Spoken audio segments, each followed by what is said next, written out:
Pronto, boa noite a todos, né? Iniciando aí nossa terceira aula do terceiro módulo de ética no direito, ética e direito, né? E a aula de hoje nós vamos falar do processo disciplinar, os procedimentos, né, que são utilizados para a apuração de uma falta ética ou uma falta do advogado. Boa noite a todos, né, do advogado em relação ao estatuto, em relação ao código de ética, né? E só rememorando aí, desde a primeira aula, na primeira aula nós falamos de usos e costumes que nos levam a uma questão moral, que nos levam a uma questão ética e que nos leva à positivação de uma determinada conduta. E o advogado tem que ter, o advogado e a advogada, os advogados de maneira geral, tem que ter uma postura, né, condizente com o estatuto da advocacia, condizente com o código de ética. E esse código de ética não é uma mera reflexão sobre a moral, como dizem os filósofos, né?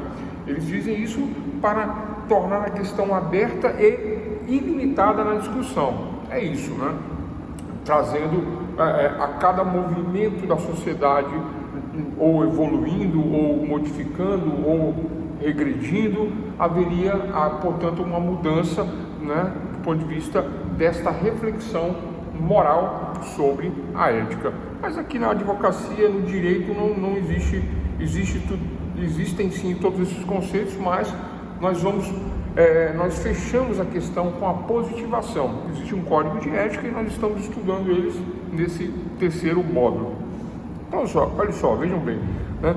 O que acontece quando existe um ato, vamos dizer assim, uma falha, né, entre a conduta do advogado e o cliente, a conduta do advogado ou perante o juiz, a conduta do advogado perante o Ministério Público, a conduta do advogado perante o delegado de polícia, técnico, escrevente ou com outro colega, a conduta do advogado com outro colega. O que acontece nesses casos? Nós falamos nas aulas anteriores, né, sobre as relações com o cliente, sobre como contratar, né, a advocacia pro bono, a advocacia, a cobrança de honorários. Falamos na aula de ontem, né, como se fazer um contrato, como se elaborar, como trabalhar estas questões, né? Que mais? O relacionamento, a conduta formal do advogado, né? Como a publicidade, nós falamos da publicidade, como que deve ser moderada, deve ser meramente informativa. O advogado não pode ficar dando entrevista em rádio, televisão, fazer programas de televisão. Isso não é ético, é antiético. O código, né, veda essas questões, né, devendo ser trabalhar de forma moderada todas essas questões. Bom, quando existe uma infração ao código de ética, né, pessoal, o código de ética ele não criminaliza a conduta do advogado. A conduta do advogado, ela é considerada a má conduta ou a conduta antiética, ela é considerada uma infração ética. E a infração ética, ela vai ser disciplinada através do processo disciplinar, que é um processo administrativo. Por que é administrativo? Porque ele tramita dentro da OAB, né? A OAB. Dependendo muito de quem vai ser disciplinado, aí nós vamos ter aí a subseção, a seção, a seccional ou o Conselho Federal. A maioria dos advogados, né, vamos dizer assim, a maioria dos advogados, né, são disciplinados de acordo com a sua subseção, cada um na sua lembrando que nós falamos disso já anteriormente, mas não custa nada relembrar, né? Nós temos aí os estados e o Distrito Federal. Cada estado é uma seção de São Paulo, seção de Minas, seção do Rio de Janeiro, seção do Paraná, seção do Pará, seção do Amazonas e assim por diante, seção. Mas nós temos as cidades. Em São Paulo tem o Ribeirão Preto, subseção. São Carlos, subseção. Araraquara, subseção. Perceberam a diferença? Então a seção é o estado e a subseção são os municípios. E o Conselho Federal, que está acima, é para o recurso. Vocês compreendem isso? Né? Podem compreender essa questão? porque o procedimento disciplinar, o processo disciplinar da OAB, embora seja administrativo, ele é equivalente, ele é análogo a um processo penal. Ele é análogo ao processo penal. Não estamos apurando uma infração, não estamos apurando um crime, mas apurando-se a infração cometida pelo advogado, que pode ser um crime também, mas é uma infração do ponto de vista do processo disciplinar.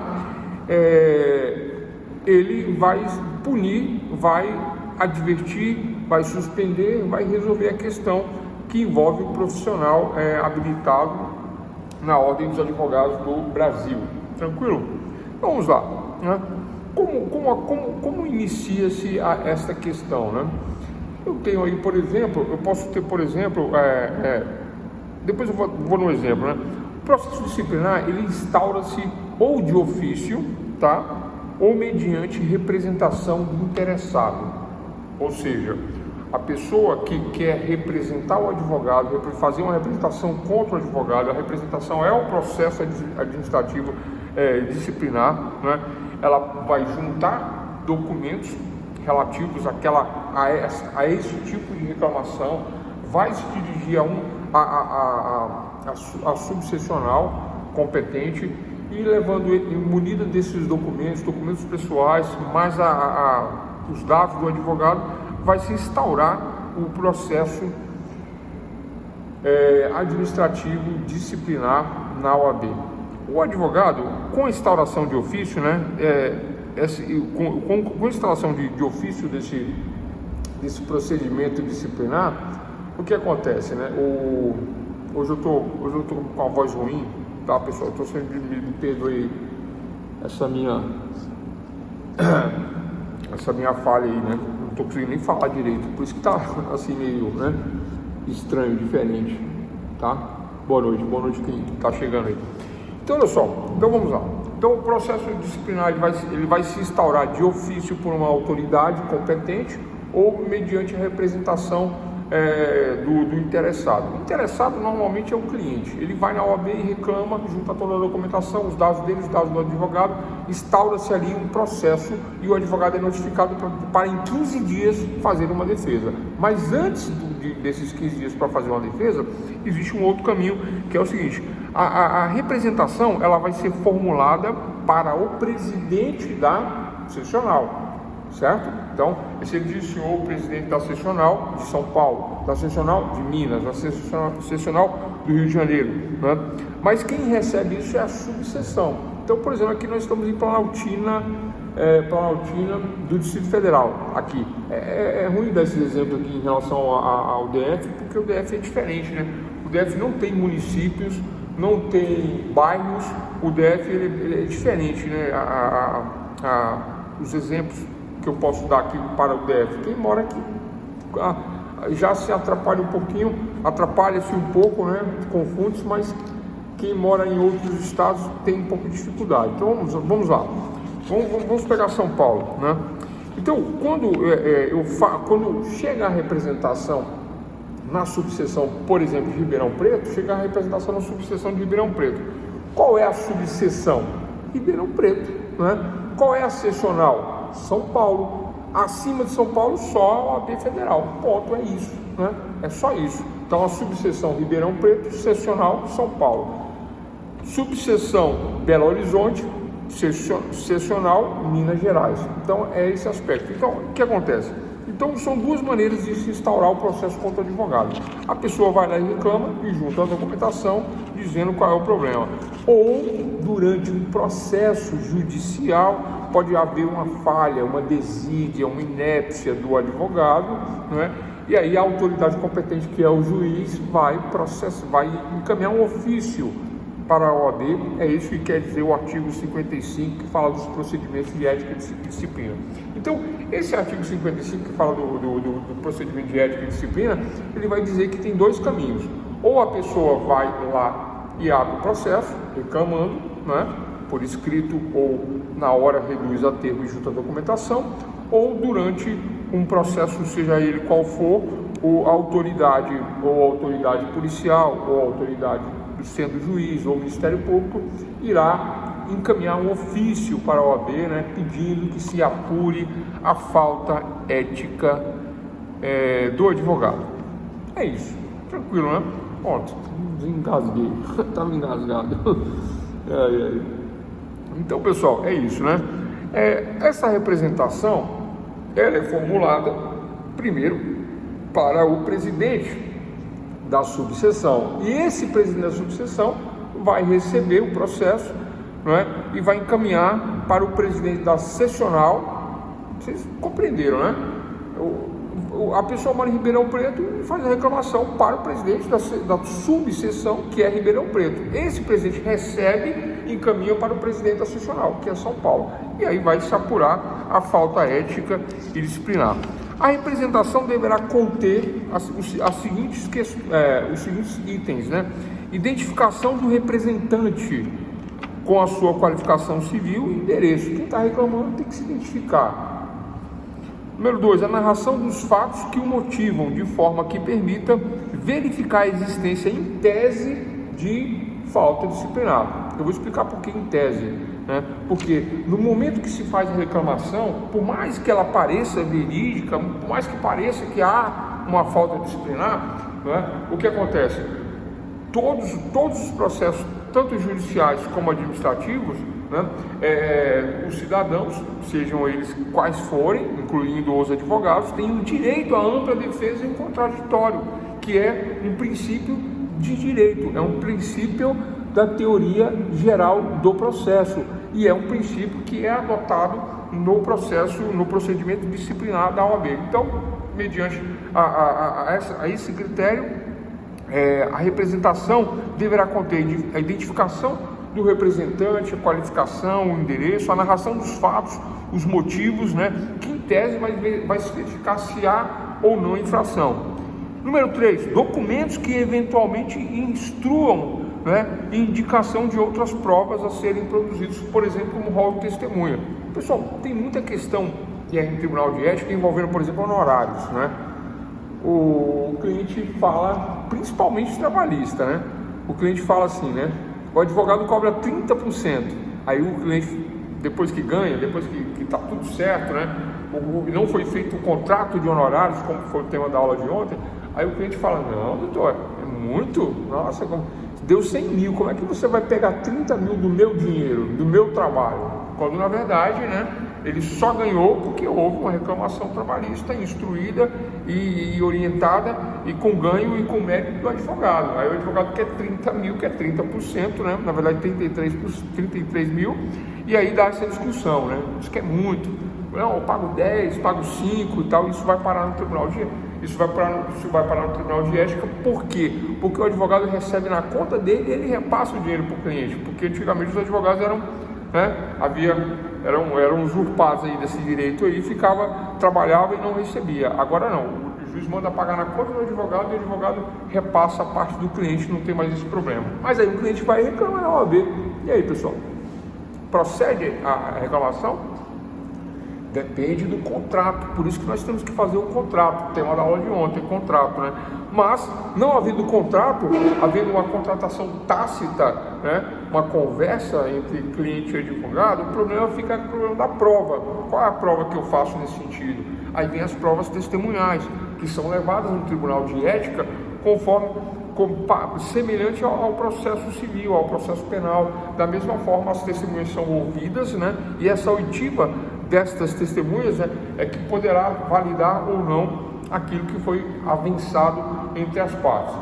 Mas observem que essa indicação de um rol de testemunhas, né, com o máximo de 5 testemunhas, é um procedimento preliminar. Então, na preliminar, a identificação do representante, narração dos fatos, provas, indicação de testemunhas, e ao final ele assina, né, certificando que tomou por termo a representação, e a representação seguirá adiante de forma administrativa no Tribunal de Ética e Disciplina da OAB. Ponto, essa questão. Tranquilo até aí, né, doutores? Né? Observe que quando o presidente recebe esta representação, né? Já falamos como tudo funciona. Instaura-se de ofício ou mediante representação, né? E aí temos todos esses critérios a serem preenchidos, aí o presidente recebe toda essa documentação, essa pasta, esse processo.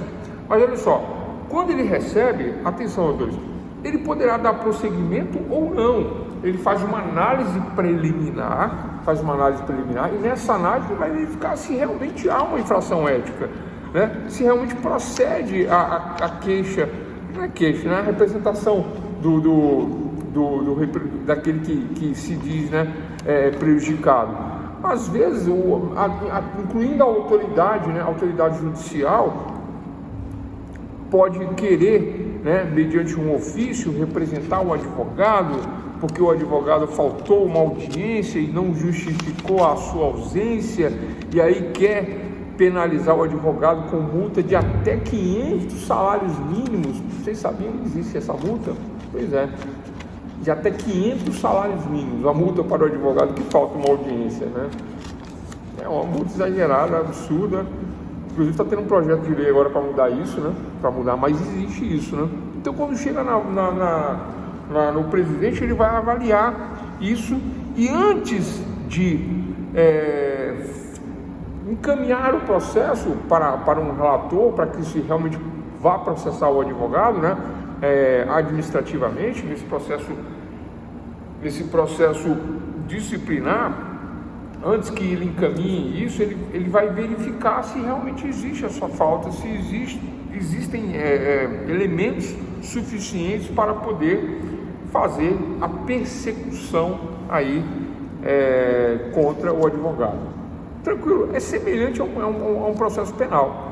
Faz o boletim de ocorrência na delegacia, ou termo circunstanciado, ou queixa-crime, não é? Então se colhe a identificação, se colhe a narração dos fatos, as provas produzidas e a serem produzidas em audiência, testemunhais, orais, laudos, etc. e tal. Ao final, assinam as partes, né, interessadas, e isto vai ser processado no Tribunal de Ética e Disciplina. É parecido com o processo penal. Olha só, recebida a representação, né, o presidente do Conselho Seccional ou da subseção, quando esta dispuser de conselho, vai designar um relator por sorteio, um dos seus integrantes, para presidir a instituição. Essas questões muito técnicas, assim, de como que vai acontecer, de como que vai fazer, né, no dia a dia, vocês vão tomar conhecimento disso, né? E isso geralmente não é cobrado nem em concurso, nem para a própria prova da OAB, é para nós sabermos como que isso funciona na prática. Na prática, vai ser encaminhado ou por autoridade ou por representação. Colhido todo esse material, vai para o presidente da seccional, né? E esse presidente da seccional é que vai dizer se vai encaminhar ou não os autos para o relator. Olha só, o relator, atendendo aos critérios de admissibilidade, emitirá parecer propondo a instauração do processo disciplinar. Vou repetir. O relator, atendendo aos critérios de admissibilidade, emitirá parecer propondo a instauração de processo disciplinar ou arquivamento liminar da representação, no prazo de 30 dias. Ele tem 30 dias para fazer isso, sob pena de redistribuição do feito para um outro relator. Então vamos lá, recapitulando tudo que nós falamos. Vocês não gostam disso, mas não tem jeito, tem que repetir porque é uma evolução o conceito, né? Olha só, existe uma falta disciplinar que, né, pode ser recebida, encaminhada, instaurada de ofício por uma autoridade ou pelo representante, ponto. Colhe-se todos os dados, narrativa, documentação, etc. e tal, forma-se um processo administrativo, mas esse processo ainda não, na verdade, ele ainda falta alguns detalhes, né? Então o processo ele é formado dessa maneira: identificação, narração, documentos, assinatura, etc., indicação de provas. Quando vai para o presidente, quem recebe é o presidente da subseção. Vocês estão acompanhando, doutores? Estão acompanhando? Eu moro em Ribeirão Preto, eu encaminho o pedido para o presidente de Ribeirão Preto. Ele vai encaminhar para o presidente de São Paulo. O da subseção vai encaminhar para o presidente da seção. Esse presidente da seção vai nomear um relator para fazer o juízo de admissibilidade. Admito a representação contra esse advogado, ou não admito a representação contra esse advogado. Admito a representação contra este advogado mediante aos critérios A, B, C, D, mediante as provas, mediante ao estatuto da advocacia, ao código de ética e disciplina, né? Está lá previsto uma falta ética e disciplinar nos termos tal, do artigo tal, encaminho. Aí, feito isso, tendo um parecer do presidente da seccional, que é encaminhado para o relator, que é encaminhado, portanto, o processo de representação, tendo sido feito o juízo de admissibilidade. Ficou claro isso?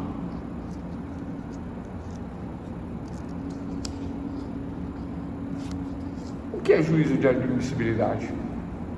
O que é juízo de admissibilidade? Quando alguém reclama do advogado ou qualquer pessoa do cliente, por exemplo, ou uma autoridade faz a reclamação, instaura-se o processo mediante estes termos que nós acabamos acabei de passar, né? A representação deverá conter identificação, documentação, narração, tal. O que acontece?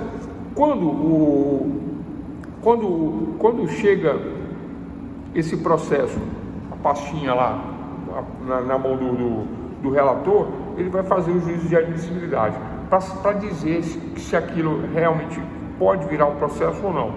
Quando é que pode, quando é que não pode? Quando está de acordo com as normas e existem indícios mínimos, né, de admissibilidade, como provas, né? Prova de que realmente ele cometeu a infração, prova de que realmente houve uma infração ética entre cliente e advogado, cliente e autoridade judicial, advogado e autoridade judicial, advogado e cliente, advogado e delegado de polícia, advogado e polícia, advogado e técnico e escrevente judiciário. Então, todas essas faltas cometidas entre o profissional da advocacia e esses outros profissionais, né, e o cliente, será feito um juízo de admissibilidade antecedente ao processo administrativo disciplinar.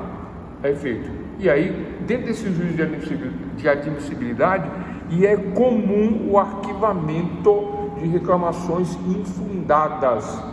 Não são inverídicas, são infundadas.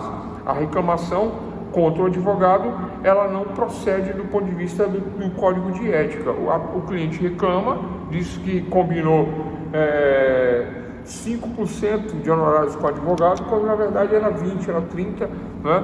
Porque nenhum advogado cobra 5%, não cobra 2%, não cobra 1%, e coisas nesse sentido, e outras reclamações, né, que não procedem. Então, pessoal, é isso, né? Em 30 dias, aquele que recebe o processinho vai dizer se cabe ou não tocar para frente esse processo aí. Então, isso é o juízo de admissibilidade da OAB. Tranquilo, né? Bom, o presidente do conselho competente, ou conforme o caso do Tribunal de Ética e Disciplina, proferirá despacho declarando instaurado o processo disciplinar. Vamos supor que há o despacho aí de admissibilidade. Havendo admissibilidade, havendo o juízo de admissibilidade dessa falta ética do advogado, aí vai se instaurar o processo. E instaurando-se o processo, é semelhante a um processo penal, é semelhante a um processo criminal. Compete ao relator do processo disciplinar determinar a notificação dos interessados para prestar esclarecimentos ou a do representado para apresentar defesa prévia no prazo de 15 dias.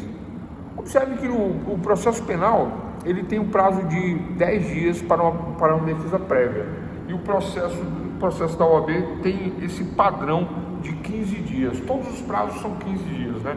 Então, quando é feito o juízo de admissibilidade, quando se admite a representação contra o advogado, aí novamente a parte que ingressou com a representação é chamada para juntar, acrescentar documentos, acrescentar algo que seja do interesse, porque aí ele é notificado, ele é cientificado de que a partir dali, do juízo de admissibilidade, haverá o processo administrativo disciplinar para punir ou não o advogado. Então, ele é chamado para juntar provas, para fazer, dar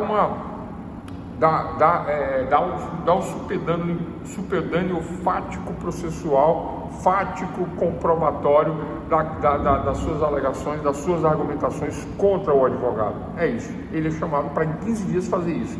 Por outro lado, o advogado também é citado, né, para também em 15 dias apresentar a sua defesa prévia, os seus argumentos prévios anterior ao andamento do processo, justificando a sua defesa ou seus atos e juntando provas ou indicando provas nesse prazo. Então, o que nós temos que tirar daqui? Nós temos que compreender que, passado o juízo de admissibilidade, instaurado o processo, sorteado o relator que vai fazer o relatório do processo, observe bem que a parte, né, que reclamou tem 15 dias para acrescentar e corroborar com provas, ou indicação de provas, testemunhas, etc. e tal, e o advogado tem 15 dias, o mesmo prazo, para apresentar uma defesa prévia, uma defesa preliminar, uma defesa que é feita semelhante à defesa no processo penal. O advogado pode, inclusive, não se defender, né? Ele pode não se defender e aí será nomeado uma curadoria excepcional dentro da OAB para poder fazer esse tipo de defesa para o advogado. Ou ele pode se defender fazendo uma defesa prévia por negativa geral, indicando provas, né, para deixar para o momento oportuno da instrução, que é semelhante à instrução penal, com direito à sustentação oral em plenário no Tribunal de Ética, apresentar os seus argumentos e as provas das suas alegações. Observem que a prova da alegação incumbe a quem alega. Sempre quem alega deverá provar. Mas, mesmo que eu não tenha que provar, fazer prova daquilo que eu não estou alegando, mas para a minha defesa é importante diligenciar com provas da minha inocência, as que eu tiver, testemunhais, documentais. Por isso a importância do contrato. Muitas das infrações éticas cometidas pelos advogados e advogadas estão relacionadas à falta de contrato advocatício. Discussão sobre honorários, discussão sobre questões de cobrança indevida, o cliente alega que foi cobrado menos, que foi combinado menos, quando na verdade foi combinado muito mais, foi cobrado muito mais, mas não tem-se a prova escrita do que foi combinado, que é o contrato. Então o contrato, embora há uma sugestão no Código de Ética, mas é um dever do advogado fazer um contrato sempre tem que fazer um contrato, porque senão acaba parando no Tribunal de Ética essas discussões de honorários. Aí tem essa questão também, né? O cliente vai na OAB e reclama do advogado. Olha, eu estou lá, fez uma trabalhista e me roubou. O dinheiro do meu trabalho, ele tirou 30%. Olha que absurdo isso aí. Eu combinei 5% com ele, combinei 10% com ele tirou 30%. Né? Ele tirou, por que tirou? Porque o juiz manda pagar na conta do advogado. Aí o cliente vai com esse tipo de reclamação. Esse tipo de reclamação, o que acontece? Ele se qualifica, dá nome do advogado dele, etc. Faz uma narrativa, junta provas, né? Junta testemunhas de que foi combinado dessa maneira, assina, tudo bonitinho, aí entra com o processo contra o advogado na OAB. Aí tem um juízo de admissibilidade. É isso, pronto. Esse juízo de admissibilidade, de pronto, né, já identifica que essa questão, né, de 5%, 3% não é verdadeiro. Né? Os advogados cobram de 10% a 30%, a média cobra 20%. Quem cobra 10%? Quase ninguém. Quem cobra 30%? Né? A maioria cobra 30%. Eu cobro na média, que é 20%, que eu acho mais justo. Mas aí o cliente vai lá e reclama que não, que o advogado roubou ele 30%. E não tem a prova porque não tem o contrato. e aí vai ter que se explicar no Tribunal de Ética. Mas, observem bem, pela experiência do pessoal que trabalha na OAB, no Tribunal de Ética principalmente, verifica que essas questões de discussão de honorários, né, elas procedem em partes, né? Normalmente vai verificar o advogado tem razão, e não é uma questão para se... Porque o processo disciplinar da OAB, como eu sempre digo aqui, né, ele é análogo ao processo penal. Isso traz uma mancha na pasta do advogado, né? Fica lá registrado que ele teve um processo administrativo, disciplinar, ético disciplinar. Isso conta como se fosse antecedentes, né? Como se fosse, não, antecedentes, são antecedentes, né? Não criminais, não penais, mas antecedentes de ética, de infração ética disciplinar. Então, doutores e doutores, né? Todos os prazos da OAB são de 15 dias, né? Então, 15 dias para o autor juntar provas e indicar testemunhas, 15 dias para o réu juntar provas e indicar testemunhas. Estou falando de réu porque é assim que funciona. Oferecida a defesa prévia, que deve ser acompanhada dos documentos que possam instruí-la e do rol de testemunha, que eu acabei de falar, né? Até o limite de 5 testemunhas, será proferido despacho saneador. Parece com processo penal. Despacho saneador. Aqui é quarto período, teoria geral do processo 1, vocês já tiveram, né? Então, aquele despacho inicial do juiz, né, que diz que o processo atende a procedibilidade, atende às condições da ação. Quais são as condições da ação? Possibilidade, interesse de agir e possibilidade, interesse de agir e agora deu branco, né? Então o que acontece? Atendida às condições da ação, haverá o despacho de saneador, haverá a citação do réu com contestação e seguimento do processo, né? Aqui no processo disciplinar da OAB é a mesma questão, só que não são condições da ação, é o juízo de admissibilidade, são os requisitos mínimos para verificar se procede ou não a reclamação, se será arquivado imediatamente de forma liminar ou se realmente vai se apurar a falta ética disciplinar. Bom, limite de 5 testemunhas, despacho saneador, o que mais? E conforme for o caso, o processo, que depende de testemunhas ou etc. tal, será marcada uma audiência de instrução do processo. E as partes vão ser notificadas, todas as partes são notificadas. Testemunhas do autor, testemunhas do réu, todos são notificados por AR, né? Aquela cartinha com aviso de recebimento. Bom, o que acontece?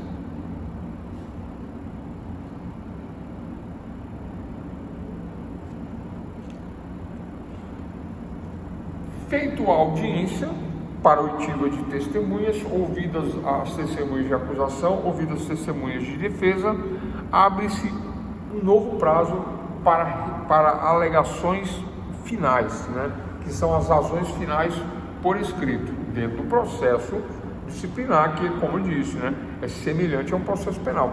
Só que no processo penal, essa fase final ela é oral, há uma sustentação oral da defesa final do réu.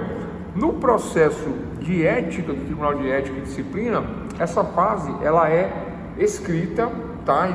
Existem as razões finais, a apresentação de razões finais escrita no final do processo.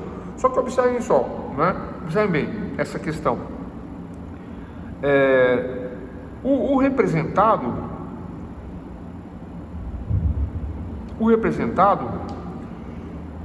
que é o réu, ele, ao invés de fazer as razões finais por escrito do processo, depois, né, instaura-se o processo, ao juízo de admissibilidade, aí 15 dias para o autor juntar provas, 15 dias para o réu juntar provas, né, e fazer defesa prévia, aí vai para uma audiência, faz audiência, houve testemunhas de acusação, testemunhas de defesa, autor, réu, nessa ordem, fechou a audiência de instrução. Temos todas as provas, temos todos os fatos, tudo relatado, provado ou não provado. A partir daí, nesse ponto, quando chega nesse ponto, é nesse ponto que eu queria chegar. O que acontece?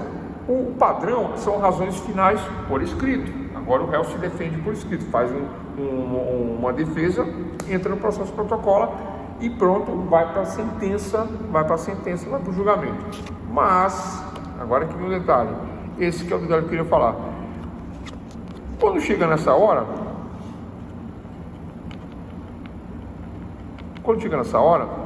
o advogado pode pedir as razões por sustentação oral.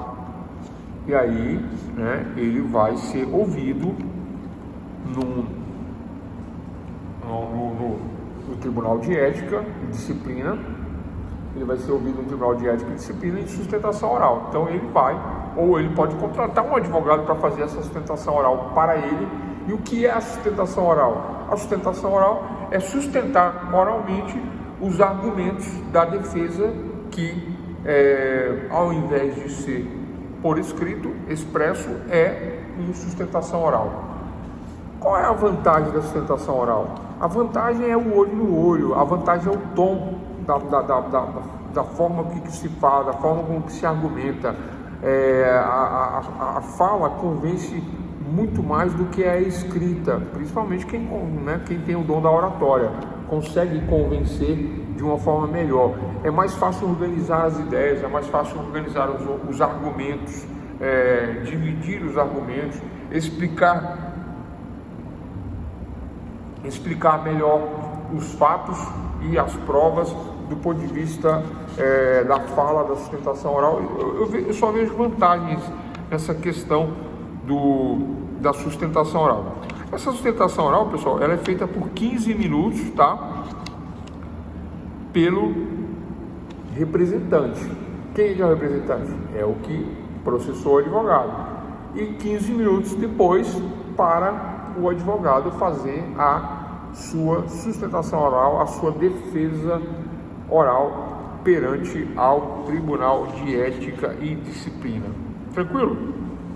Desse julgamento do processo disciplinar é feito um acórdão, do qual constarão, quando procedente, a representação, o enquadramento legal da infração, a sanção aplicada, o quórum de instalação e de deliberação, a indicação de haver sido esta adotada com base no voto do relator ou em voto divergente, bem como circunstâncias agravantes, atenuantes, consideradas razões determinantes de eventual conversão da censura aplicada em advertência sem registro nos assentamentos do escrito.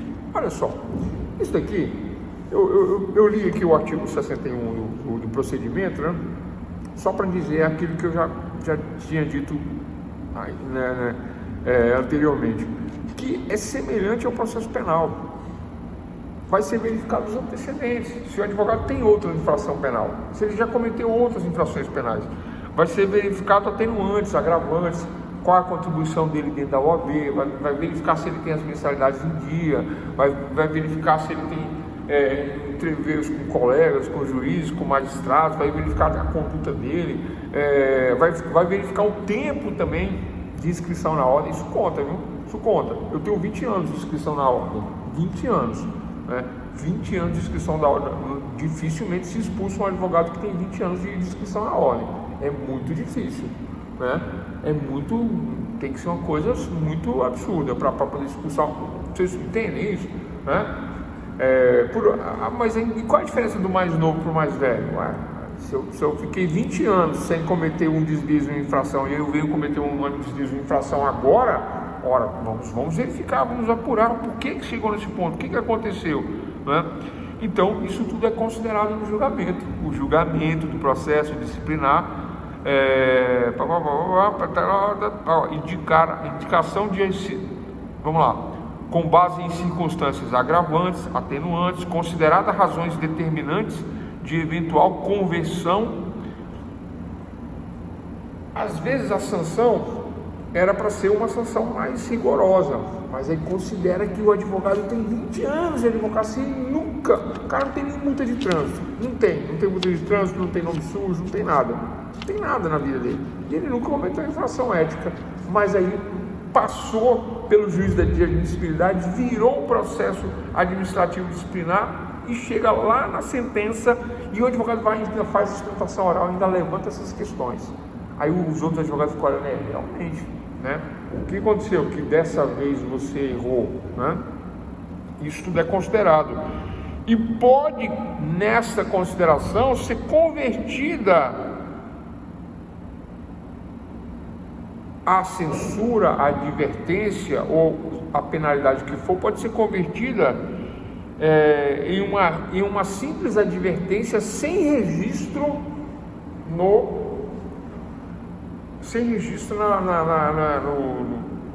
nos assentamentos do inscrito.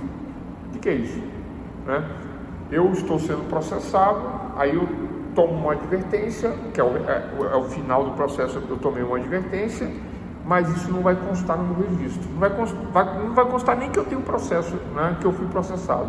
Existe isso, eu já vi isso acontecer inúmeras vezes, isso acontece muitas vezes, e esse é o resultado. Por outro lado, vamos lá, autores, aqueles crimes graves, né?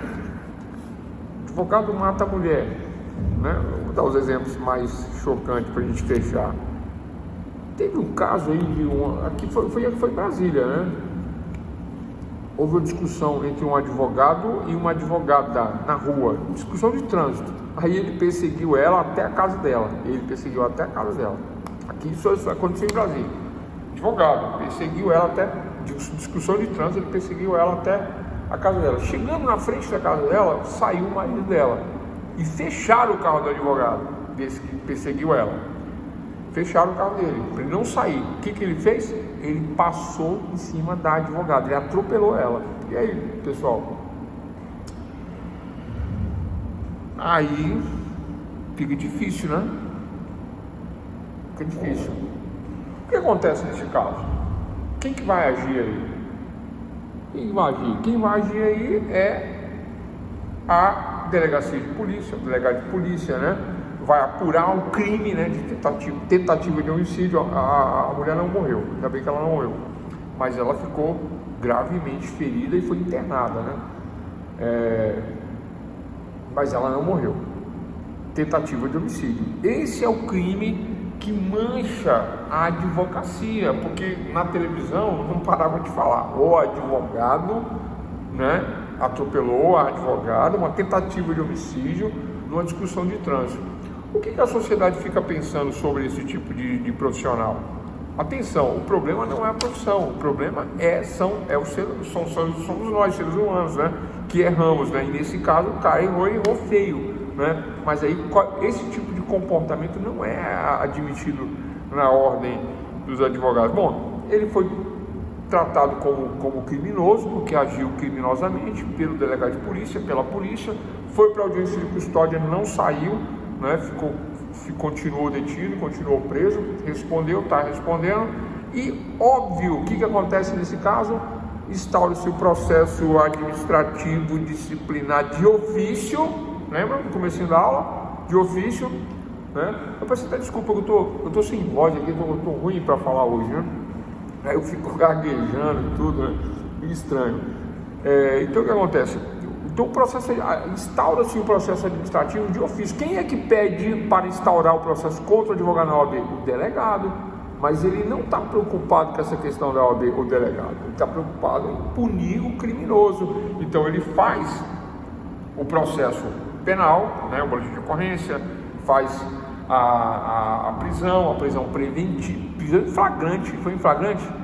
Acho que foi preventiva, acho que foi preso no outro dia ou 2, 3 dias depois, deu prisão preventiva, ou não, foi flagrante mesmo, foi prisão flagrante, não saiu na custódia e está à disposição da justiça. Ele cometeu o crime? Em tese ele cometeu o crime. O crime já teve a sentença? Vai ter sentença, provavelmente ele vai ser punido. Mas aí, paralelo, já corre, mediante o ofício da autoridade, que é o delegado de polícia, mediante o ofício da autoridade, delegado de polícia, já corre um processo administrativo, já suspende a inscrição do advogado. Ele já não é considerado advogado por enquanto, ele é um advogado suspenso, ele passa a ser um advogado inativo ou suspenso, é suspenso mesmo, né? Aí você consulta lá a inscrição lá, advogado suspenso, ele vai correr um processo administrativo para punir a infração. Professor, mas você falou que advogado mas ele não cometeu um crime? Ele cometeu um crime, mas quem vai apurar o crime? A justiça, o fórum penal, o Ministério Público, o delegado de polícia, o juiz criminal vai apurar a conduta criminosa dele. Mas, paralelo ao crime que ele cometeu e à conduta criminosa, vai correr um processo administrativo para apurar a infração. Qual é a infração, pessoal? A infração é que o advogado não pode cometer crime. Eu sou da época, e 20 anos que eu sou advogado, eu sou da época que na minha época não podia ter nome sujo. Eu juntei um monte de certidão, é tanta certidão que vocês vão ver. Depois vocês vão ver, aí vocês falam. Tudo quanto é certidão, fórum, antecedentes criminais, federal, estadual. E eu lembro que não podia ter restrição financeira, não. Hoje é bem, hoje é uma modinha aí, né? Pertenceu a esse clube aí, SPC, né? Mas na minha época não podia, não. Não podia, não. Aí você juntava tudo isso aí para poder fazer inscrição na ordem. Aí pronto, passava. Se não, não passava, não entrava, não. Então, resumindo, doutores e doutores, resumindo, é isso mesmo? Eu vou deixar esses outros detalhes aqui para outra aula. Vamos lá. Resumindo, o advogado, quando eu falo advogado, vocês se entendem, né? Advogados e advogadas, né? Então, de maneira geral, nós falamos dos advogados, né? Então, quando o advogado comete uma infração ética do ponto de vista do Código de Ética, quais são as infrações? Aquelas, né, relacionadas a um trato com o cliente, um trato com a autoridade, a questão de honorários e diversas questões nesse sentido que estão descritas no Código de Ética, que nós falamos em aulas anteriores. Acho que nós falamos no módulo 2, essas questões das infrações disciplinares. Então, o que acontece? Quando comete uma infração, vamos pro primeiro caso, quando o cliente reclama do advogado, fica bem claro, ele vai lá na OAB e faz uma reclamaçãozinha por escrito, ou ele senta lá na frente do funcionário e reclama, junta provas da qualificação dele, fala dos fatos e indica provas, indica que tem testemunhos, assina o terminho lá. E esse termo vai parar onde? Vai parar no presidente da subseção, que vai encaminhar para o presidente da seccional, que vai indicar um relator para ver se recebe ou não o processo disciplinar. Chama-se juízo de admissibilidade. O relator verifica, não, isso aqui não é infração não, peraí, não, isso aqui é um mal entendido entre eles lá, conversa, se acerta aí. Às vezes o relator fala assim, não, peraí, deixa eu ligar para o advogado, doutor, você tá sabendo que o cliente está reclamando de você, assim, tá, resolve essa questão aí, senão a gente vai tocar aqui uma infração disciplinar contra você. Resolve, acabou, arquiva, fechou. Isso acontece. Ou não, nem liga para o advogado, não, isso não é infração. Arquivamento liminar dessa reclamação que não procede, por falta de provas, por não estar previsto no Código de Ética e outras questões mais. Juízo de admissibilidade. O cliente reclamando e não é aceito pelo juízo de admissibilidade. Primeiro caso. Segundo caso, autoridade, juiz, delegado de polícia, promotor de justiça. Esse caso que eu acabei de falar, do advogado que atropelou a advogada, tentativa de homicídio, quem é que oficia a OAB? O delegado, na hora oficia a OAB. Manda um ofício, uma carta, pedindo para abrir uma representação, um processo, um procedimento ético, disciplinar, na ordem, para quê? Para condenar o advogado numa infração ética. Mas por que infração ética? Porque ele cometeu um crime. Quem comete crime, comete automaticamente infração ética. São dois processos. Ele vai ser punido no penal e vai ser punido na OAB. E esse tipo de crime, tentativa de homicídio, já dá uma suspensão liminar, ele já fica suspenso, né? E quando condenar no crime, aí automaticamente condena no Tribunal de Ética, e condenando no Tribunal de Ética, ele corre o risco de ser expulso, porque, né, ele deixou de ser advogado e passou a ser um criminoso. Ele deixou de ser um advogado, defensor da justiça e do cidadão comum, e passa a ser um criminoso. pela tentativa de homicídio. Eis a questão que não é tolerada nos quadros da OAB, sob pena de difamar toda a ordem dos advogados, todos os advogados que são inscritos na ordem. É isso a questão. Então, feito o juízo de admissibilidade, instaura-se o processo. Ponto. Essa é a questão. E quando é o cliente, é a representação, quando é a autoridade, mediante ofício, verificado uma situação como essa, verificado um crime. Essa é a questão. E, bom, em relação aos prazos, né, o advogado, esse advogado que cometeu a tentativa de homicídio, lá dentro da cadeia que ele estava preso, ele está preso, ele recebe a notificação da OAB. Aí, a partir do momento que ele é notificado via R, ele tem 15 dias para apresentar a defesa dele. Os motivos, a justificativa, as provas documentais, periciais, indicar testemunha, 15 dias. No mesmo prazo de 15 dias, o autor do ofício, que pode ser o delegado de polícia, tem também 15 dias para quê? Para apresentar laudo pericial, flagrante, todas as provas que levaram ele a oficiar a OAB, testemunhas, né, sentença final do processo. Ele tem 15 dias para fazer isso. O processo é marcado uma audiência de oitiva de testemunhas, houve os testemunhos de acusação, de defesa, autor, réu, nessa ordem, e fecha depois com prazo de 15 dias para razões finais, ou o réu pode pedir sustentação oral. Aí ele vai sustentar os argumentos dele no Tribunal de Ética, pessoalmente, em sustentação oral, ou através de um advogado de defesa deste advogado réu no Tribunal de Ética. No relatório final vai ser considerado antecedentes, causas agravantes, atenuantes, razões determinantes do crime, não, da infração em si, né? E o tipo de sanção que vai ser aplicada para o advogado. Tranquilo, pessoal? É o resumo de tudo que nós falamos aí, né? Para poder dar uma alinhada. Ficou um pouquinho desencontrado hoje, né? Eu não sou de fazer isso não, tá? Mas é que hoje eu tô meio sem voz aí, a coisa não está nem saindo 100% não. Bom, é isso que eu tinha para falar sobre o procedimento administrativo ético disciplinar. Tem mais questões que envolvem, não é tão simples assim, né? Tem outras questões, mas vamos terminar isso na aula de amanhã. Tranquilo? Mas já? Boa noite, boa noite. Eu vou no de entrada ou de saída? É de entrada, né? Tranquilo, pessoal? Então é isso aí. Amanhã nós vamos finalizar essas questões, falar de revisão, falar de reabilitação do advogado. O advogado tem processos administrativos. O advogado expulso, ele pode voltar para a ordem? Vamos falar disso amanhã, né? Ele foi expulso. O advogado que foi apenado com advertência, foi apenado com multas, etc e tal, isso fica registrado lá na ordem. E aí, vai ficar a vida inteira isso? Não. Semelhante ao processo penal, existe um processo de reabilitação penal, né? Vamos falar de recursos também amanhã, né? O advogado é condenado e aí, não tem direito a recurso? Temos também o duplo grau de jurisdição. Você é condenado na subseção, para onde você recorre? Para a seção. Você é condenado na seção, para onde você recorre? Para o federal. Pronto, 2 graus de jurisdição, 2 recursos. É só isso. Mas eu vou falar isso com mais detalhes amanhã. O que mais? Reabilitação, papapá. Bem simplesinho.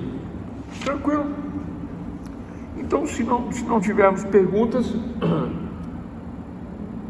eu acho que ficou claro, não é, como funciona o procedimento ético disciplinar administrativo. Ele é semelhante a um processo penal, né? Mas todos os prazos são 15 dias, não existe prazo diferente disso, todos são 15 dias, para autor 15, para réu 15, para as defesas 15, para recorrer 15, para recorrer da seção para a subseção 15, da seção para a federal 15, todos os prazos são 15 dias.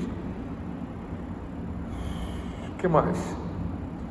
Então isso é semelhante ao processo penal, né? Juntada de provas, juntada de laudos, juntada de testemunhas, Testemunhas, número de testemunhas, o máximo de 5 testemunhas, não pode 10, 15, 6, o máximo é 5, né? Testemunhas que são testemunhas mesmo, não é para ir lá falar bem do advogado, não. Testemunhas dos fatos, são testemunhas, são provas, né?